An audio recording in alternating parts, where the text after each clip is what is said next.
Hello అందరికీ, పల్లెటూరి స్టైల్లో దోసకాయ పప్పు, దోసకాయ పచ్చడి ఇంట్లో చాలా టేస్టీగా తక్కువ ఇంగ్రీడియంట్స్తో చేసుకోవచ్చండి. ఈరోజు మా లంచ్కి ఈ రెండు చేసుకున్నాము, అది చూపిద్దాం అనుకుంటున్నాను. చాలా హెల్దీ అండి. దోసకాయ వాటర్ వెజిటబుల్ కదా, సో మన హెల్త్కి చాలా మంచిది అండ్ చాలా టేస్టీగా కూడా ఉంటుంది. పప్పులోనూ బాగుంటుంది, దోసకాయ పచ్చడిగా కూడా బాగుంటుంది. ఈ వెజిటబుల్స్ తీసుకుంటున్నానండి: పచ్చిమిర్చి, వంకాయలు, టమాటా, దోసకాయ, టమాటా. పచ్చడి పప్పుకి రెండిటికి కలిపి ఆ వెజిటబుల్స్. ముందుగా ఒక చిన్న కప్పు పప్పుని నానబెట్టుకున్నానండి. ఆ పప్పు నానేలోపు ఒక ప్యాన్ తీసుకుని పచ్చడికి రెడీ చేసుకుంటున్నాను. ఒక 4 స్పూన్స్ పల్లీలు వేసుకున్నానండి.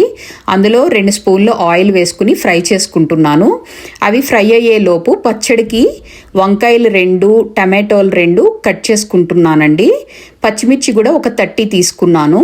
అవి సగం ముక్కలుగా కట్ చేసుకున్నాను. ఇప్పుడు ఆ పల్లీలు వేగిన దానిలో 2 స్పూన్లు నువ్వులు కూడా వేసుకున్నానండి. సో మనకి పచ్చడిలో చిక్కగా ఉంటుందండి పచ్చడి, నీళ్ళలాగా లేకుండా ఈ పప్పులు వేసుకుంటే, అండ్ కమ్మగా టేస్టీగా ఉంటుంది పచ్చడి. సో అవి మిక్సీ గిన్నెలోకి తీసేసుకున్నానండి. తర్వాత కొంచెం 2 స్పూన్ల ఆయిల్ వేసుకుని పచ్చిమిర్చి వేసుకుని, పచ్చిమిర్చి కొంచెం ఆయిల్లో ఫ్రై అయిన తర్వాత వంకాయ ముక్కలు కట్ చేసుకున్నవి కూడా వేసుకున్నానండి. ఈ వంకాయలు కండ్రెక్కకుండా ఉప్పు నీళ్ళల్లో వేసుకోవాలండి ముక్కలు చేసుకునేటప్పుడు, కట్ చేసుకునేటప్పుడు. సో అవి వేసుకుని మగ్గడానికి మూత పెట్టి ఉంచుకున్నాను. ఇప్పుడు దోసకాయ కట్ చేసుకుంటున్నాను. దోసకాయ 4 పార్ట్స్గా చేసి ఒక పావు వంతేమో పచ్చడికి ఉంచుకున్నానండి, 3 వంతులేమో పప్పులో వేస్తున్నాను. ఇక్కడ సీడ్స్ చాలా గట్టిగా ఉంటాయండి, అందుకని నేను పప్పులో వేయను. పప్పులో చాలా గట్టిగా ఉంటూ ఉంటాయి. సో నేను మిక్సీ గిన్నెలో వేసేసుకున్నాను. అవి పచ్చడికి యూస్ చేసుకుంటాను ఆ సీడ్స్. బట్ ఇవన్నీ చేసే ముందు టేస్ట్ చూసుకోవాలండి. సీడ్స్ అండ్ ఈ మొక్కలు తీయగా ఉంటేనే మనం ప్రొసీడ్ అవ్వాలి. సో ఈ దోసకాయ చాలా బాగుందండి. సో వేసుకుంటున్నాను. ఆ సీడ్స్ అన్ని మిక్సీ గిన్నెలో వేసుకున్న ఈ 3 ముక్కల్ని పప్పులోకి వేసుకుంటున్నాను. ఈ దోసకాయలతో పాటుగా ఒక టమాటోని కూడా పప్పులోకి వేస్తున్నానండి. అండ్ ఒక హాఫ్ ఆనియన్ని ఇలా స్లైసెస్గా కట్ చేసుకుని పప్పులోకి వేసుకుంటున్నాను. అండ్ ఒక గ్రీన్ చిల్లీని కూడా ఇలా స్లైసెస్గా కట్ చేసి వేసుకున్నా.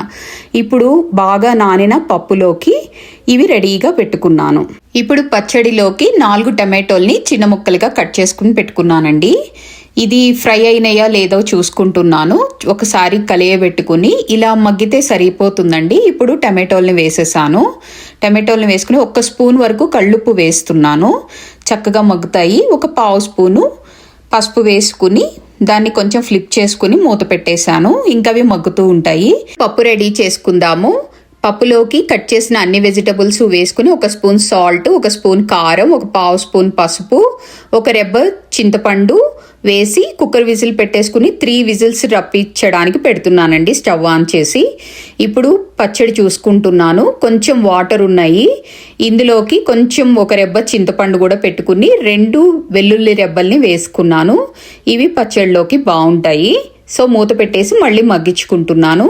చూస్తే ఇలా నీరు కొంచెం అడుగంటినట్టుగా ఉంది కదండి. ఇక్కడ మూత తీసేసి ఇంకొక 5 మినిట్స్ ఫ్రై చేసుకుంటే బాగుంటుంది. పల్చగా లేకుండా కచ్చా పచ్చాగా కొంచెం గట్టిగా అన్నంలో కలుపుకోవడానికి బాగుంటుందండి, నీళ్లు లేకుండా ఉంటే.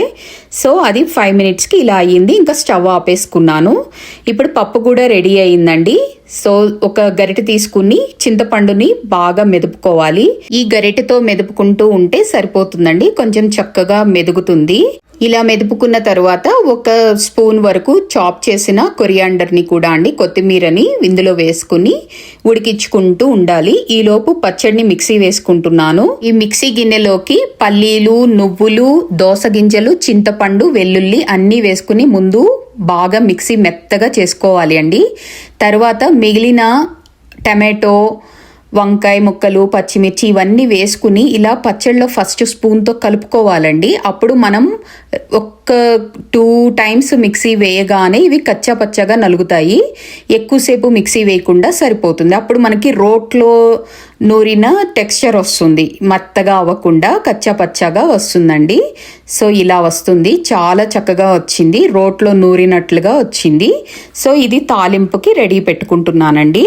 తర్వాత ఉప్పు అవన్నీ సెట్ చేసుకోవచ్చు తాలింపు వేసుకున్న తర్వాత, లేకపోతే ఇక్కడైనా సెట్ చేసుకోవచ్చు. పప్పు చక్కగా ఉడికిందండి. ఇంకా తాలింపు పెట్టుకుందాము. దీన్ని పక్కకు పెట్టేసుకుని ఒక పాన్ పెట్టుకుని అందులో 8 స్పూన్స్ ఆయిల్ వేసుకున్నానండి. ఒకేసారి పప్పుకి అండ్ పచ్చడికి తాలింపు వేసుకుంటున్నాను. ఇందులో అన్నీ కలిపిన తాలింపు దినుసులు 2 స్పూన్లు వేసుకున్నానండి. ఒక హాఫ్ స్పూన్ మెంతుపిండిని వేసుకున్నానండి. ఇది మెంతుల్ని ఫ్రై చేసుకుని పొడి చేసి పెట్టుకున్నది. 2 ఎండుమిర్చిల్ని ఇలా ముక్కలు చేసుకుని ఆయిల్లో వేసుకున్నాను. చక్కగా తాలింపు ఫ్రై అవుతుందండి. ఇందులో 2 రెబ్బలు కరివేపాకుని ఆకులుగా ఇలా తీసుకుని అవి వేసుకున్నాను. సో తాలింపు రెడీ అయిందండి. ఇందులో ఇంగువ కూడా వేసుకున్నానండి. ఆ క్లిప్ మిస్ అయింది. తాలింపు మంచి అరోమా వస్తుందండి. ఇందులో సగం తాలింపుని ఆయిల్ని పప్పులో వేసుకున్నాను, సగం పచ్చడి కోసం పెట్టుకుంటున్నాను. సో తాలింపు వేసిన తర్వాత పచ్చడిని చక్కగా కలియబెట్టుకోవాలి. ఇప్పుడు పచ్చడికి ఈ ప్యాన్లోను ఉన్న ఆయిల్లోకే మిక్సీ గిన్నెలోని పచ్చడిని ఇందులోకి వేసుకుంటున్నాను. చూడండి చక్కగా రోట్లో రుబ్బిన టెక్స్చర్ వచ్చిందండి. రోట్లో నూరినట్లుగా చట్నీ చక్కగా ఉంది. టేస్ట్ కూడా చాలా బాగా వచ్చింది. కొంచెం సాల్ట్ తినేటప్పుడు కలిపానండి నేను, కొంచెం సాల్ట్ పట్టింది.